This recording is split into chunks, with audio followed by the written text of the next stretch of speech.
आणखीन 10 मिनिट देतो. ज्यांना ज्यांना जयसिंग भैयाच्या घोषणा द्यायच्या त्यांनी द्या, पुन्हा नाही.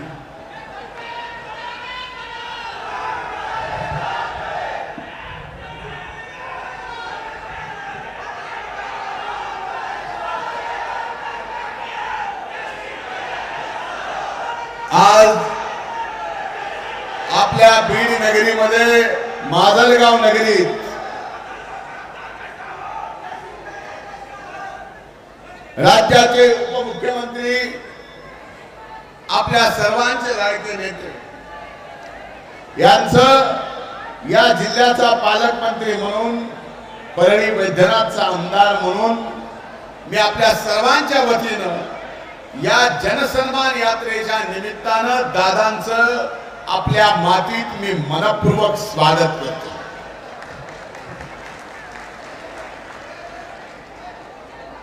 दादा, या बीड जिल्ह्यावर आपले असंख्य उपकार,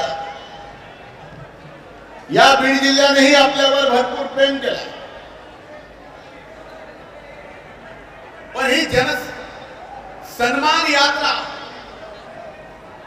बीड जिल्ह्यावर केलेल्या अनंत उपकाराच्या वर नाही,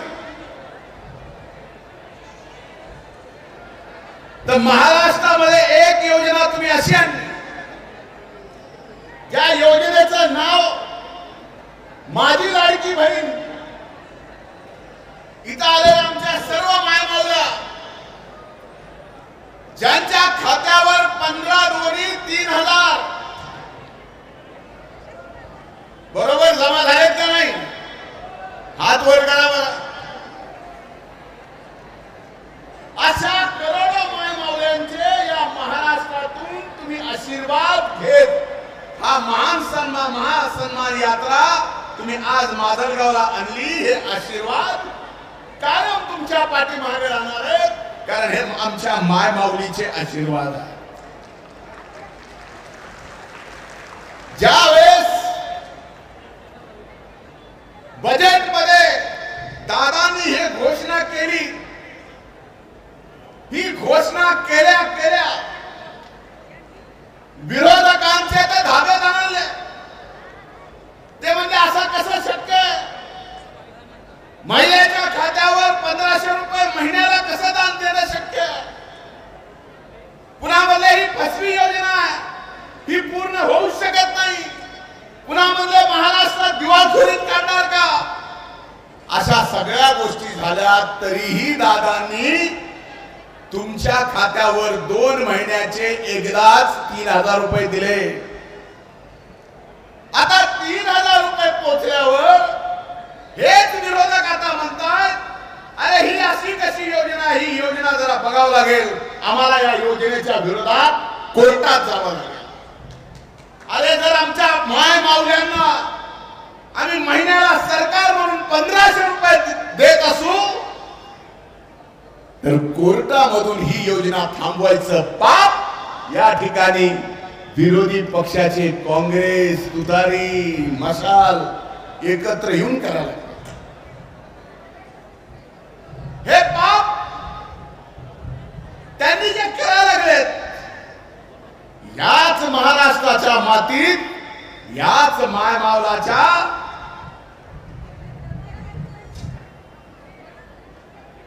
कृपेनं मातीत गाडल्याशिवाय राहणार नाही, ही मी स्पष्टपणाने असते. एवढ्यावर थांबले नाही. ते म्हणजे आता बहीण तुमची लाडकी झाली, भावांचं काय? भावांना दिलं, ज्या वेळेस भावांना मिळायला लागलं त्यावेळेस म्हणले आता भाऊ लाडके झाले. शेतकऱ्यांचं काय? शेतकरी कधी लाडके होणार?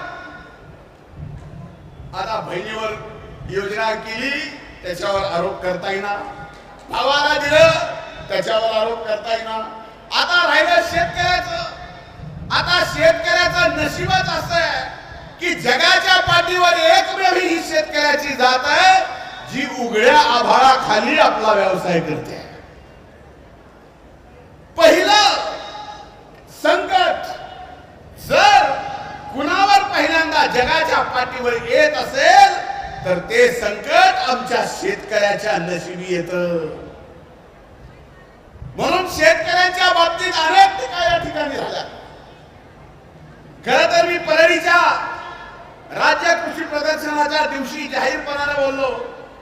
आजही या कार्यक्रमात जाहीरपणाने आपल्या सर्वांच्या समोर बोलतो की आजपर्यंत शेतकऱ्यांना सन 2023चा दुष्काळ 1,07,000 शेतकरी यांना 103 कोटी रुपयाचं वाटप करण्यात. मार्च 2023 अवकाळी पाऊस नुकसान 6,000 शेतकऱ्यांना 4 कोटी रुपये वाटप करण्यात आलं.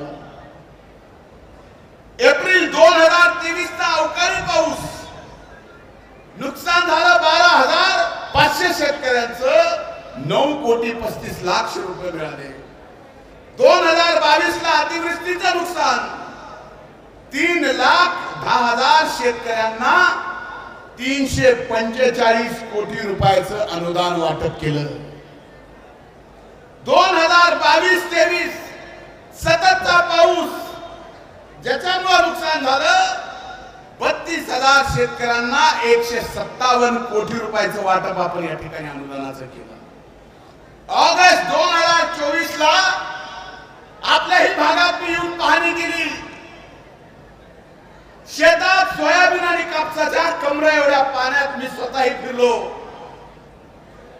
आणि त्यात 77,000 शेतकऱ्यांना आतापर्यंत 30 कोटी रुपयाचं वाटप केलं. आता शेतकरी लाडका कसा मी सांगतो. हा शेतकरी लाडका कसा झाला मला सांगा. पीएम किसान सन्मान योजनेचे 6,000 रुपये कुणाकुणाला मिळतात हात वर करा. पीएम किसान सन्मान योजनेचे आणि नमो किसान सन्मान योजनेचे 6,000 12,000 रुपये वर्षाला. अनुदानाचे वेगळे. 1 रुपया पीक विमा योजना आणली त्याचे वेगळे. एवढंच नाही आता दादानी बजेटमध्ये शेतकऱ्यांसाठी एवढी निभार योजना आणली की अशी योजना यापूर्वी कुणीही आणली नाही. ती योजना 7.5 HP मोटरचं पर्यंत 1 रुपयाचंही बिल तुम्हाला येणार नाही. आता कुणाकुणाच्या 3.5, 5 आणि 7.5च्या मोटरी हातवर करा बरं. बिल येत होता ना. तुम्हाला बिल येत होता नाही. किती येत होतं. कमीत कमी 10,000. हे 10,000 आपल्या मायबाप शेतकऱ्याच्या खिशातले वाचवायचं काम आदरणीय दादानी या ठिकाणी 7.5 HP मोटर पर्यंत लाईट बिल म्हणजे मागचं जे काय असेल भरायचं नाही आणि पुढचं बिलच येणार नाही. त्यामुळं पुढचं द्यायचंच नाही अशी योजना दादांनी आणली. या ठिकाणी हे कमीत कमी 7.5 HP पॉवरचे 10,000 रुपये आपल्या शेतकऱ्याचे वाचले. 12,000 रुपये केंद्र आणि राज्य सरकार म्हणून तुम्हाला देतोय. जे जे संकट आले त्या संकटामध्ये राज्य 1 रुपयात विमा. संकट मोठं आलं NDRF मधून मदत आहे. आणि आता मी आपल्याला सांगतो मागच्या वर्षी कापूस आणि सोयाबीनला भाव मिळाला नाही म्हणून या ठिकाणी आदरणीय दादानी आपल्या या महाराष्ट्रातल्या शेतकऱ्याला कापूस आणि सोयाबीनला हेक्टरी 5,000 रुपये 2 हेक्टर पर्यंत याचं कालच्या कॅबिनेट मध्ये बटन दाबून पैशाचं वाटप सुद्धा या ठिकाणी चालू झालेलं आहे. मी आपल्याला जबाबदारीपूर्वक सांगतो जवळजवळ 52 लाख शेतकऱ्यांना या आठवड्यात सर्वच्या सर्व पैसे आपल्या खात्यावर या ठिकाणी मिळतील. मिळायला पैसे अकाउंटला पडल्या माझ्याकडे रिपोर्ट आहे. तुम्हाला सुद्धा तुमच्या अकाउंटला पैसे पडल्याचे लगेच कळतील. ही साधी रक्कम नाही आहे. या सर्व गोष्टी काय करतात तर शेतकरी सुद्धा आमचा लाडका आहे. याच ठिकाणी याच सरकार आणि दादाच्या कर्तृत्वातून हे सिद्ध होतं. म्हणून आज 12.5 कोटी जनता ही या सरकारची दादांची लाडकी आहे. म्हणून येणाऱ्या काळात या मायबाप जनतेने सुद्धा दादांच्या पाठीमागे आपल्या आशीर्वाद उभा केला पाहिजे. इथला आमदार सुद्धा दादा जे ठरवतील तोच आपण निवडून दिला पाहिजे. नाहीतर सगळं द्यायचं दादानी आणि न देणाऱ्याला घेणाऱ्या देण्याची मदत जायची. म्हणून माझी आपली हात जोडून विनंती आहे की एवढ्या सगळ्या योजना आपल्याला दिल्यात आणि जर या पुढे कायम ठेवायच्या असतील तर सत्तेमध्ये दादा आपल्या सगळ्यांचा लाड करणारे दादा सत्तेमध्ये असणं आवश्यक आहे. आणि सत्तेमध्ये असणं आवश्यक आहे तर इथला आमदार सुद्धा दादांच्या पाठीमागे खंबीरपणाने असणं आवश्यक आहे. तुम्ही आमदार देणार का नाही?